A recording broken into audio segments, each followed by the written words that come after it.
The day I walked into Quantum Tech Labs, I was full of hope and blind trust. It was my dream job, working on cutting-edge smart device interfaces that could revolutionize home security and automation. As a junior engineer with a knack for rapid prototyping, I knew my value was mostly seen in how fast I could build what others dreamed up. But that was never enough for me. I didn't just want to build things, I wanted to invent them. So I started staying late, tinkering with my own ideas in the empty lab when no one was around. Most nights, it was just me, a whiteboard filled with sketches, and an early version of what I would soon call Signal Sense, a device that could map motion signatures and predict human movement patterns using low-frequency radio waves. It was efficient, energy-light, and far more accurate than infrared systems currently used in smart homes. At first, I kept it to myself. But innovation doesn't stay silent forever. Eventually, my manager, Brett, noticed my odd hours and asked what I was working on. I hesitated. There was a clause in my contract that said any invention I worked on using company resources belonged to Quantum Tech. But I hadn't used their budget. Just my time. Still, I gave him a brief demo of my early prototype. He looked mildly impressed and said, "Keep me posted," before walking away like it was no big deal. But the next week, he casually mentioned it to the CTO during a team update, calling it a skunkworks idea we're exploring internally. Skunkworks? I hadn't even submitted it officially yet. The alarm bells were faint then, but I still brushed them off. I was just excited someone noticed. Fast forward 6 weeks. After running dozens of tests and improving the signal resolution, I had a working prototype that could not only detect movement but also identify unique movement patterns, ideal for home security or even elder care. I called another meeting and showed it off to Brett, our CTO Carla, and 2 senior developers. Everyone sat forward in their seats. Carla asked sharp technical questions. Brett nodded as if he understood more than he did. They told me to prepare documentation, which felt like a good sign. But something about Brett's sudden ownership over the explanation, it gnawed at me. He kept saying we and our direction, as if he were the one who'd been soldering circuit boards at 2 a.m. I didn't say anything. I thought maybe I was just being paranoid. Then came the investor visit. Our parent company's board sent over a few early-stage investors to look at Quantum Tech's R&D pipeline. I was told I wouldn't need to present anything, that Brett and Carla would handle it. I assumed they'd showcase Signal Sense, give a quick nod to the internal team, including me, and move on. Instead, I watched from the back of the conference room as Brett gave a polished pitch, Carla clicked through slides, and not once, not a single time, was my name mentioned. They referred to Signal Sense as Quantum Tech's new initiative. Brett even answered a technical question using a phrase I had coined in the internal documentation, predictive resonance mapping. I felt like I was watching someone else live my life. Afterward, I approached Brett, hoping it was a simple mistake. Maybe they'd forgotten, maybe it was an oversight. "Hey," I said, keeping my voice steady, "I didn't hear my name in the presentation. Shouldn't I have been credited on the development?" He laughed lightly, like I'd asked the wrong question. "It's not about credit," he said. "It's about team effort. And besides, if this turns into something real, you'll be part of the team that builds it." That's when I realized it, they had no intention of acknowledging me. They saw Signal Sense as theirs now. And because I hadn't filed an invention disclosure yet, because I had trusted them, I had nothing on paper. But I wasn't about to go down that easily. I went home that night and began documenting everything. Dates, prototype iterations, test logs, code repositories, time-stamped build notes. All of it. Then I called a friend from grad school who now worked in IP law and asked him what counted as proof of ownership. He told me to get an independent patent filing started immediately and avoid using any further company resources. That meant no more working late at the lab. No more storing files on the Quantum Tech server. I moved everything offline and into my encrypted personal drive. The next day, I acted normal, smiled, nodded, kept my head down. But something in the air shifted. They started excluding me from key meetings. I was told that our focus was shifting and that the Signal Sense prototype was now being handled by a dedicated internal task force. I wasn't invited. My access to some dev tools was quietly revoked. Carla stopped answering my questions. Brett would only respond with vague answers like just following upper direction. Still, I kept refining my idea on the side. With my patent filing underway, I began tweaking the design to remove any component that had been tested using company tools, making it wholly mine. I added a mobile dashboard that showed real-time motion analytics and redesigned the circuit architecture to be cheaper and more power-efficient. By the end of the month, my independent version of Signal Sense, now renamed Pattern View, was better than ever. Then came the moment that changed everything. A VC contact of mine from a past hackathon reached out, asking if I had anything in the works. I hesitated, but then decided to send him a heavily redacted demo video of Pattern View. He replied within 2 hours, "We need to talk." That call would lead to something Brett and Carla could never take from me, a chance to build my own company. But I knew the next steps would be risky. If Quantum Tech found out I was developing a spin-off product based on Signal Sense, they might try to bury me in legal red tape. But I had something stronger than fear. I had documentation, proof, and now, interest. The theft of my credit had lit a fire I didn't know I had. I was no longer the invisible engineer building brilliance in the background. I was stepping into the spotlight. On my own terms. The following weeks were a blur of movement, quiet, strategic, and deliberate. While Quantum Tech continued parading their innovation to internal stakeholders, I was quietly laying the groundwork for Pattern View's future. I knew better than to confront anyone. That would only escalate things and potentially trigger legal tactics I wasn't yet equipped to handle. So I took the opposite approach. I disappeared. I made myself invisible inside the company while simultaneously becoming very visible outside of it. I called in every favor I had in the startup scene. A friend introduced me to a business accelerator that specialized in AI and smart home innovation. I pitched Pattern View under an NDA, and within 72 hours, they gave me a green light, a $50,000 grant to help me incorporate, plus 6 months of workspace and legal counsel. Suddenly, I had a launchpad. But I knew that wasn't enough. I needed traction. So I got busy. I contacted a former college roommate who was now working at a mid-sized home security company as a technical lead. I offered to let him beta test Pattern View in exchange for feedback. I delivered a working prototype, showed him how to install the dashboard interface, and made sure everything was operating independently, no leftover traces of Quantum Tech code, no shared IP. A week later, he sent me a 2-page email. "This thing blows our current system out of the water. What do I have to do to get in on this?" It was the first external validation I'd received, and it hit hard. It also gave me leverage.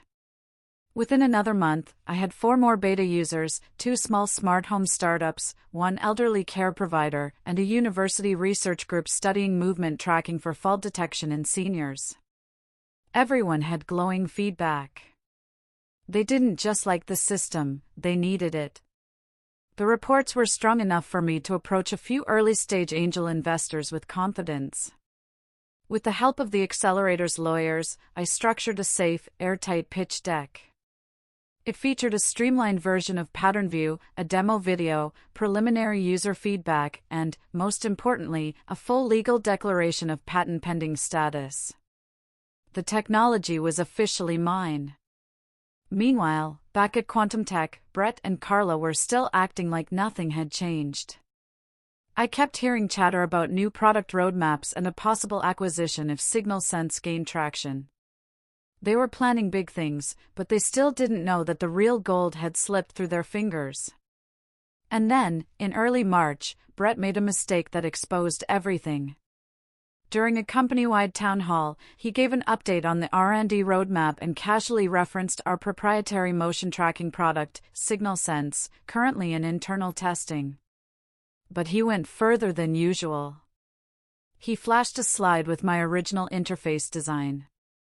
Not a derivative, not a version they'd updated, but my original dashboard, the one I'd shown him months ago, unchanged. It still had the same graphical glitch in the top right corner, a bug I'd documented and never fixed because it was just a mock-up.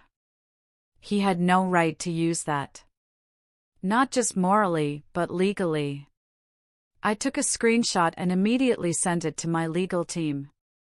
Within hours, they issued a cease and desist letter to Quantum Tech, citing unauthorized use of intellectual property that was now under active patent review. I was nervous, terrified, really. I still worked for them. I still had a badge and a desk. But I knew that filing this letter was the line in the sand. There would be no going back now. Quantum Tech responded the next day by calling me into HR. The meeting was sterile.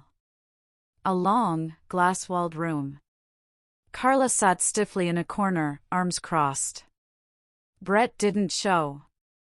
HR said I had violated company policy by developing external products that may be considered competitive. I calmly slid a folder across the table with my timestamps, prototypes, and proof that the entire pattern view system had been designed independently, long before any Quantum Tech resource was used. I even included my original emails to Brett, showing I had disclosed the idea before it was ever incorporated into company discussions. My lawyer had prepared everything. HR's face changed as they flipped through the pages, uncertain, unsettled. The meeting ended with a generic line, "We'll review this with legal and get back to you." By that afternoon, my company login was revoked. My badge stopped working. I was locked out of every system. They didn't fire me, not yet. But I was clearly being pushed out. A week later, I received an official notice. Quantum Tech was investigating my conduct for conflict of interest and unauthorized IP development. It was laughable. They were trying to frame me as the thief. But what they didn't expect was how loud my silence had become. That same week, my beta partners released a joint case study on pattern view's effectiveness, citing reduced false alarms, faster reaction times, and better performance than anything they'd tested in-house. My startup, still operating quietly under a temporary name, was now gaining organic traction. The investors who had seen my deck started to move. One offered to lead a $1.2 million seed round, contingent on me going public and expanding the beta group to 10 more clients. I agreed. And then, the domino that changed everything, one of the angel investors had ties to a tech podcast with a huge following. They asked if I'd be open to doing a feature interview about the future of smart motion systems. I paused. I was hesitant to speak publicly so soon. It could raise legal concerns, especially with Quantum Tech still trying to muddy the waters. But my lawyer gave the go-ahead, and I made sure to focus on the tech, the need, and my personal journey, without naming names. The episode blew up. In 48 hours, my inbox was flooded with inquiries. People wanted to license Pattern View, join my team, invest in the next round. Even one of Quantum Tech's smaller competitors reached out, offering a potential acquisition discussion if you're ever interested. It was surreal. I had gone from invisible to essential. All because I didn't fold when they erased me. Because I didn't beg them to give me credit. I took it back. Quantum Tech finally responded with a legal letter accusing me of misappropriation. But it was toothless. Everything in Pattern View had been redesigned from scratch. The patent was already under review. And now that my startup was officially incorporated and funded, I had a legal defense team of my own. I wasn't alone anymore. I was a company. And I had a valuation, preliminary estimate, $7.1 million. My invention wasn't just a side project anymore. It was a business. It was my voice. And they couldn't silence it now if they tried. The shift from silence to visibility was like stepping out of a fog and into the blinding sunlight. In the days following the podcast episode, everything accelerated. Investors who had once ignored my cold emails were now forwarding them to their partners. Beta testers became vocal advocates, praising the system's real-world reliability across LinkedIn posts and private Slack groups. My phone buzzed constantly. And for the first time since Brett and Carla stole the limelight, I didn't feel bitter, I felt vindicated. But vindication comes with pressure. With my newfound visibility came expectations. The $1.2 million seed round came together within a week. Paperwork was filed, legal protections finalized, and the name of my new company was announced, Motion Technologies. The name symbolized timing, movement, and opportunity, exactly what PatternView was built around. We weren't just building another sensor system. We were introducing a new category, contextual motion AI. The market was hungry for it. I just had to deliver fast and flawlessly. My first major move as founder was to expand the core team. I brought in Priya, a UX designer I'd collaborated with during a hackathon 2 years ago. She had a keen sense of user behavior and could streamline the system's dashboard for both residential and commercial clients. I also hired 2 part-time machine learning engineers who'd interned at NVIDIA and had experience with lightweight embedded AI models. We weren't big, but we were elite, focused, fast, and fiercely motivated. Meanwhile, Quantum Tech had gone eerily quiet. I heard whispers from contacts still inside the company, the board had caught wind of the legal conflict, and internal audits were underway. Brett had tried to spin the situation, claiming PatternView was inspired by company discussions and that I had jumped ship prematurely. But my cease and desist letter, along with the podcast interview, had already painted a different story.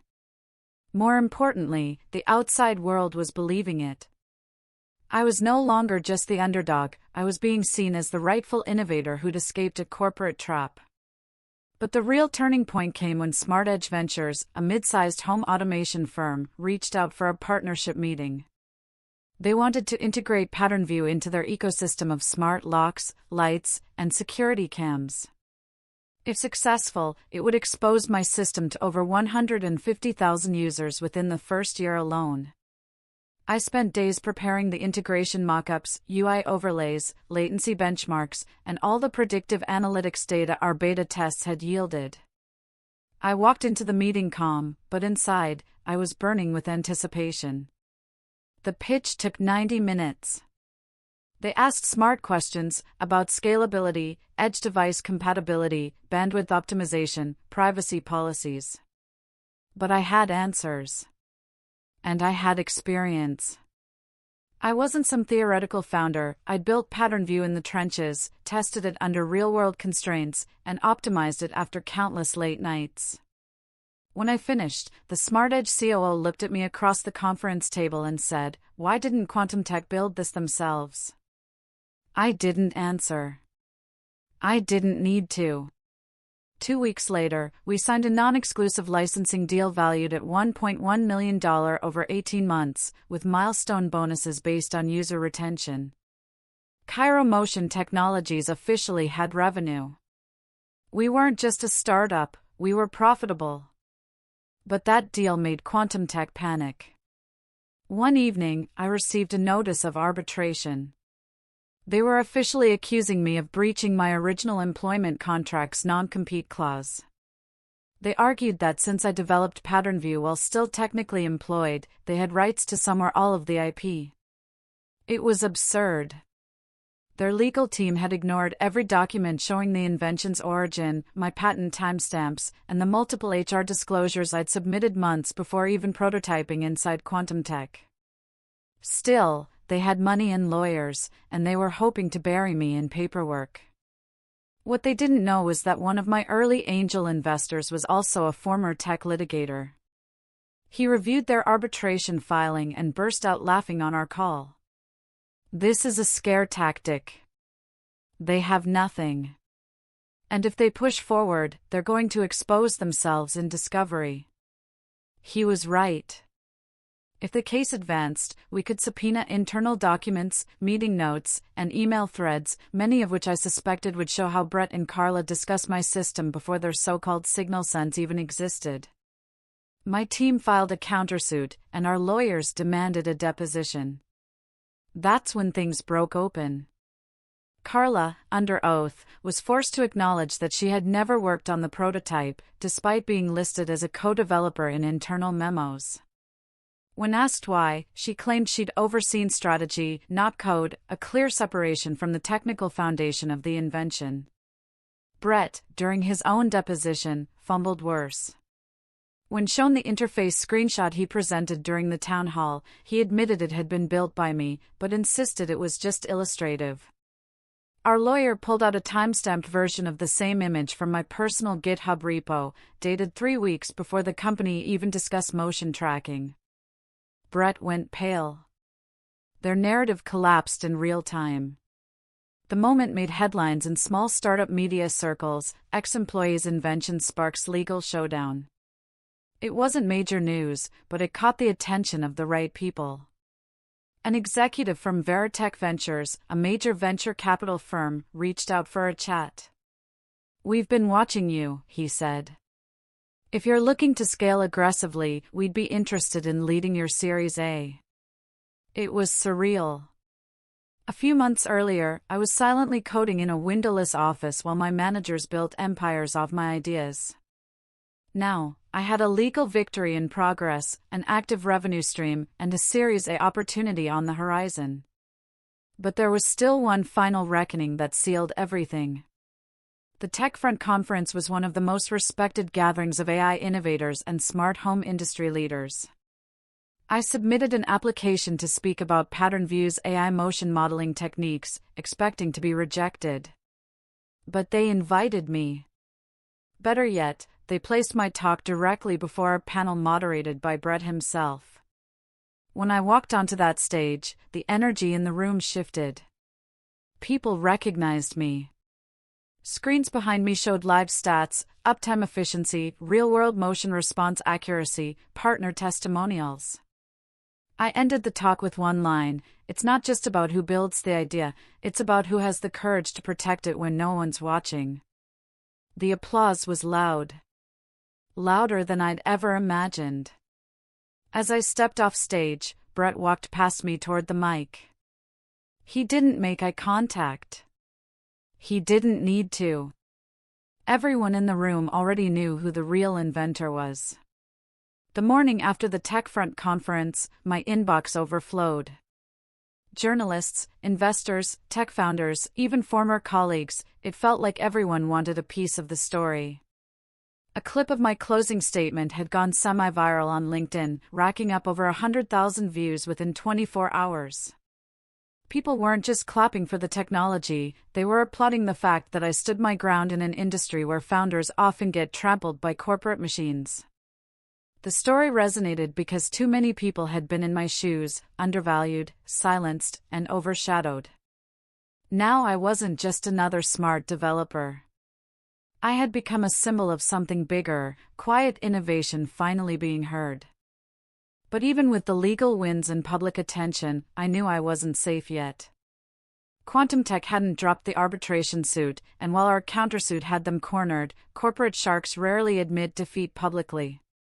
Instead, they bleed you slowly with legal filings, delays, and PR spin. My lawyer warned me, they're trying to exhaust you emotionally and financially. Stay focused. I did. Because the truth was, I wasn't interested in revenge. I was interested in momentum. We pushed the Pattern View 2.0 update early, 3 weeks ahead of schedule. The new version had refined predictive models and integrated seamlessly with Smart Edge and 2 other partner systems. But even more importantly, we built out a live dashboard that allowed property owners to watch and audit motion behavior in real time. It was a massive hit with small business clients. Our retention rate skyrocketed. We went from 8,000 monthly active users to 32,000 in less than a quarter. The data didn't lie. We were building something that mattered. Meanwhile, a strange shift started happening inside Quantum Tech. A quiet stream of resumes from their engineering team landed in our inbox. Some were junior devs looking for opportunities. But others were senior engineers who'd seen what really happened from the inside. One, in particular, stood out: David Lin, a senior systems architect.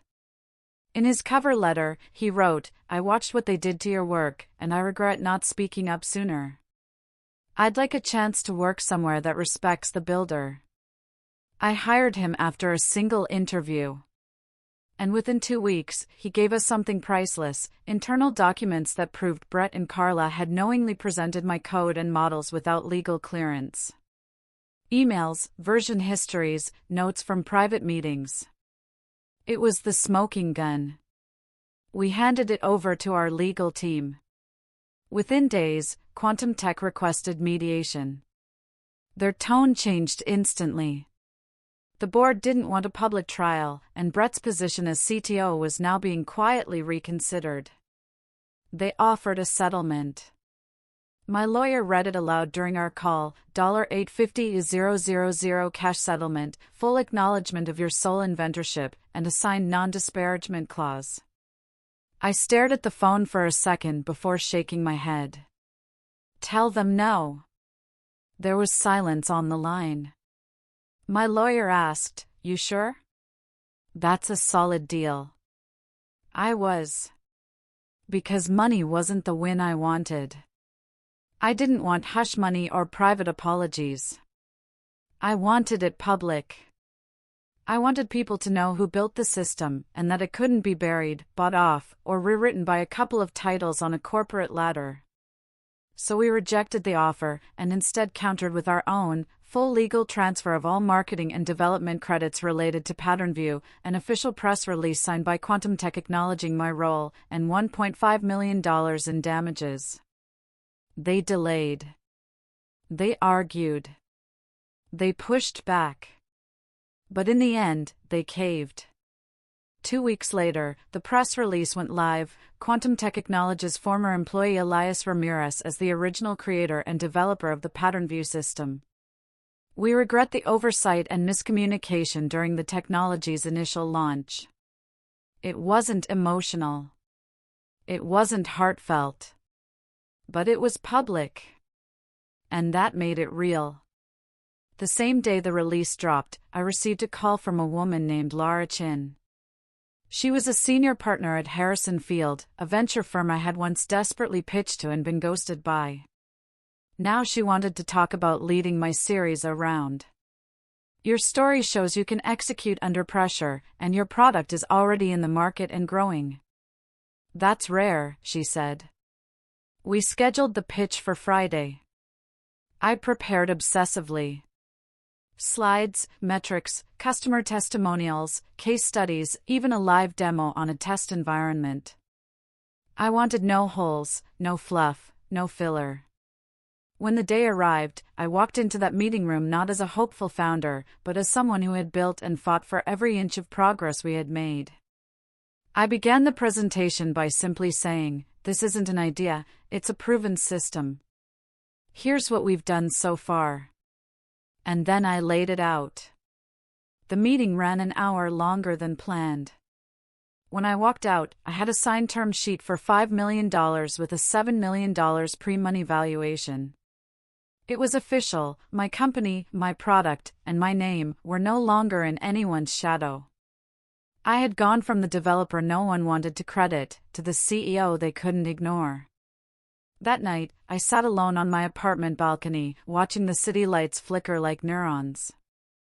I remembered the long nights writing code while Brett got all the credit. I remembered Carla dismissing my work during meetings, only to pitch it as hers days later. I remembered wondering if walking away was the biggest mistake of my life. And now, I was running something real. With real people, real impact, and a future that belonged only to me. But most of all, I remembered this one thought I had kept tucked away during every setback, every betrayal, and every lonely step forward. They may have taken the credit, but they'll never take the vision. And now the world finally saw it, too. The soft glow of my new office space still felt surreal. I had gone from being erased in internal emails to having a nameplate on the door of a startup that bore my vision. But the truth was, nothing about this journey had been easy. After launching my own company, word spread quickly, especially among my former colleagues. At first, I ignored the LinkedIn messages. The same people who once shrugged off my contributions were now asking if I was open to a quick catch-up. The audacity was amusing, but it also reminded me of just how toxic that old environment had been. Still, I focused. The prototype I had nurtured at my previous company had been refined, tested, and expanded. My team, small but fierce, believed in the mission. They weren't trying to steal credit or angle for office politics. They were engineers, designers, and marketers who knew what it meant to build something real. Our first investor demo day came quickly. I presented the data cleanly, confidently, and with the kind of precision that comes only from living through the blood and bruises of innovation theft. After my pitch, 3 investors stayed back. One of them leaned in and said, "I heard about your fallout with Kronex. Bold move, turning it into this." The company that had once erased me, Kronex, was beginning to feel the heat. My product was outperforming theirs in early user reviews. My UX was sleeker, my tech stack lighter, and my roadmap more adaptable.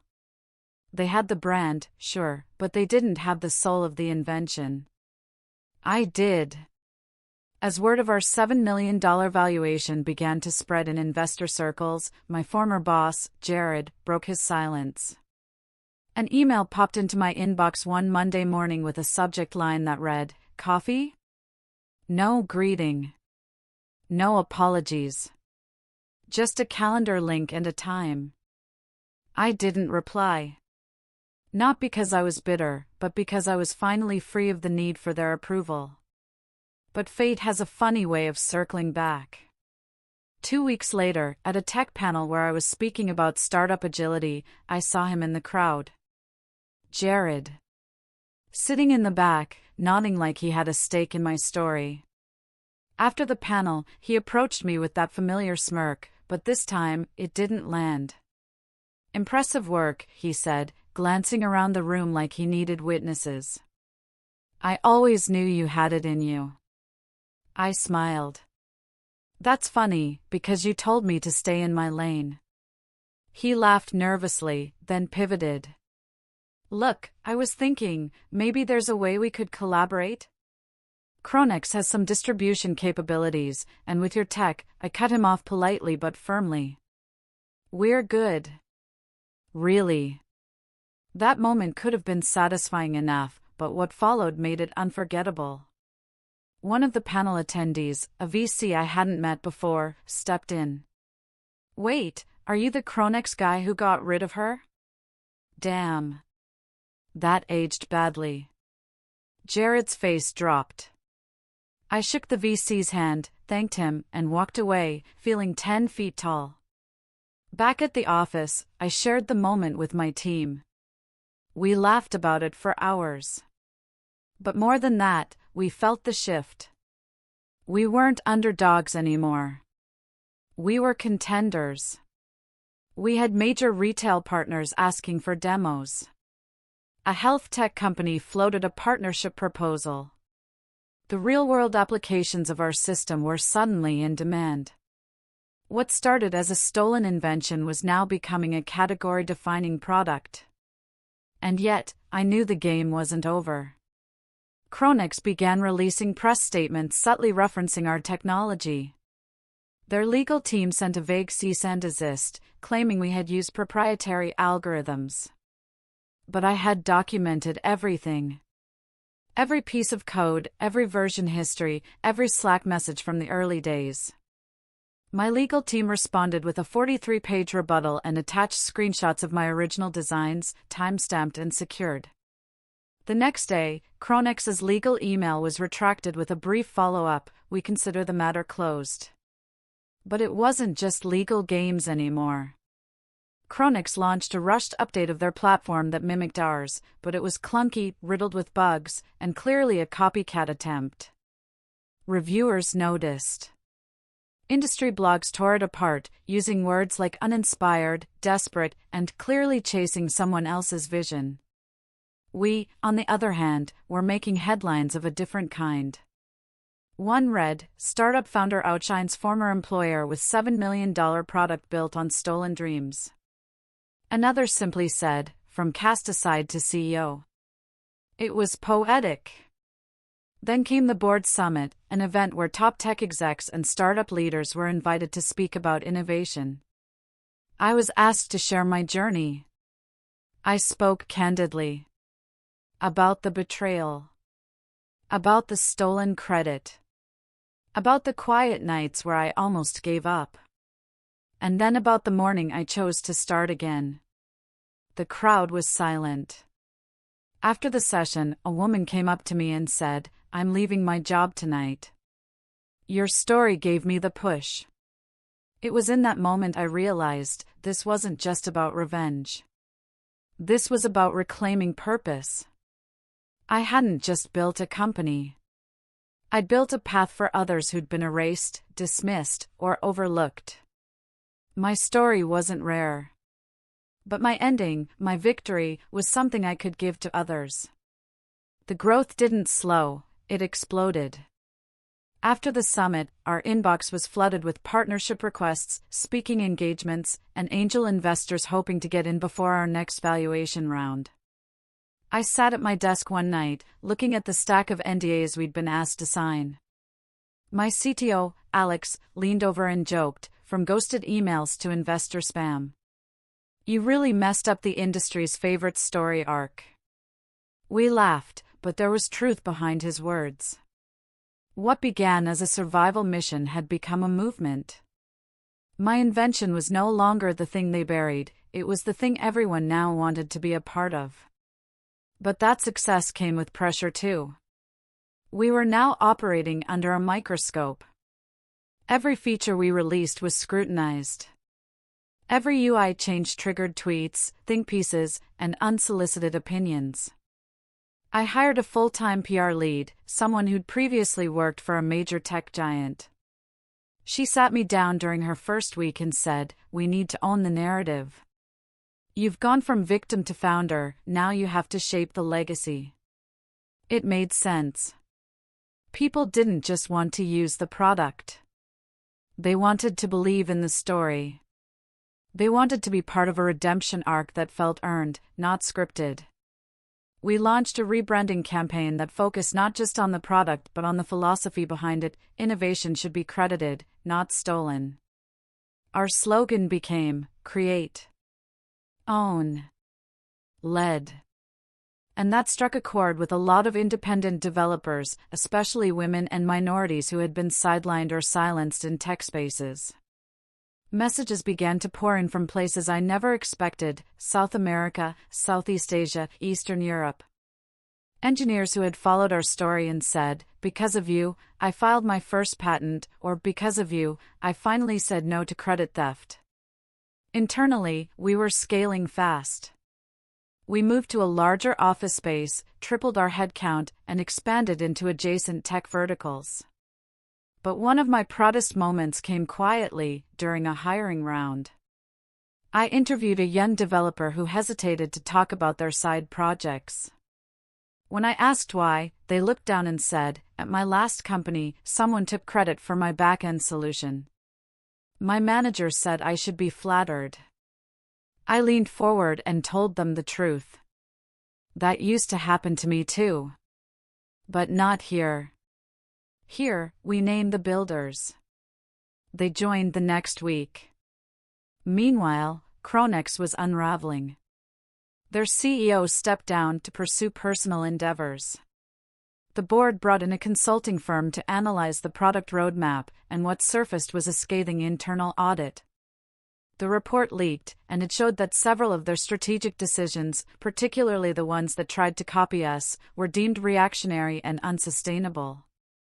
What once was an industry leader was now a cautionary tale taught in business schools. I didn't take pleasure in their fall, but I couldn't deny the poetic justice in it. The world was finally seeing the truth I had lived through. Then, one day, a journalist from a major tech outlet requested an interview for a cover story. "We want to focus on founders who fought back," she said. During our interview, she asked, "What would you say to the team that tried to erase you?" I paused, then answered honestly, "Thank you." Because if they hadn't underestimated me, I wouldn't have built something they could never touch. The story ran the next month. The cover featured a photo of me sitting in my office, surrounded by whiteboards full of designs, and the headline, "From Credit Theft to CEO, the Woman Who Rebuilt What They Tried to Bury." My parents framed that magazine. They had watched me come home in tears during the early days, wondering if I'd made a mistake by leaving. They saw me work through weekends, holidays, and breakdowns. Now, they walked through their neighborhood holding that framed article like it was a diploma. At our next investor round, we closed with a valuation of $10.5 million, up from the original $7 million that shook the ground under Chronix. But more than the numbers, I was proud of the culture we'd built. One day, Alex came into my office with a confused expression. "You need to see this," he said, sliding a tablet over to me. On the screen was a product demo video from Chronix, except it wasn't from their team. It was a whistleblower. A former engineer of theirs had gone public about internal suppression tactics. They detailed how executives had dismissed original work in favor of copying a female founder who used to work here. The post went viral. Hashtags trended. People started calling it the innovation exodus. Suddenly, it wasn't just me telling the story. The industry was filling in the rest. That kind of vindication can't be bought, it has to be earned and lived. I received a call from my old HR manager from Chronix. "I always believed in you," she said, nervously. "Just wanted you to know." I almost laughed. Instead, I thanked her, then ended the call. I wasn't bitter. I was just too far ahead now to look back. To celebrate our one-year anniversary, we held a town hall. Every employee shared one story about why they joined. One developer said, "Because here, credit isn't just given, it's protected." Another said, "Because I wanted to work where ideas live longer than egos." I stood on stage, heart full, and said, "You all helped build what I was told didn't belong to me. So it belongs to us now." That night, I walked through the empty office after everyone had left. The lights dimmed, the hum of computers silent, but the walls still echoed with resilience. I touched the prototype, the original version of my invention, and smiled. Not out of revenge, but out of peace. I hadn't just recovered what was stolen. I'd built something greater.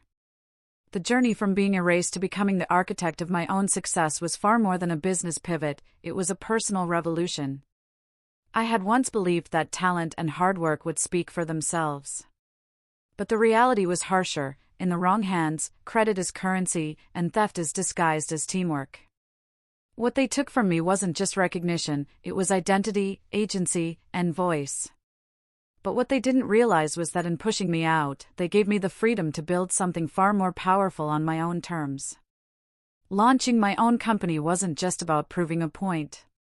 It was about building a space where innovation was protected, where creators were uplifted, and where no one had to fear being silenced. Every feature we launched, every hire we made, every new user who joined our platform became part of a larger mission, to never let another story like mine be buried again. People often ask if I ever wanted revenge. But the truth is, I didn't need it. Watching my old company spiral under the weight of their own deceit was enough. Their fall wasn't orchestrated by me, it was the inevitable result of their own choices. What I focused on instead was building, growing, and creating impact. And now, when I walk into rooms once closed to me, I walk in as a CEO, a founder, and a builder of culture, not just code. My invention has reached farther than it ever could have under their banner. But more importantly, so have I. They may have taken the credit back then. But now, the world knows who really created the future. And that credit is mine to keep.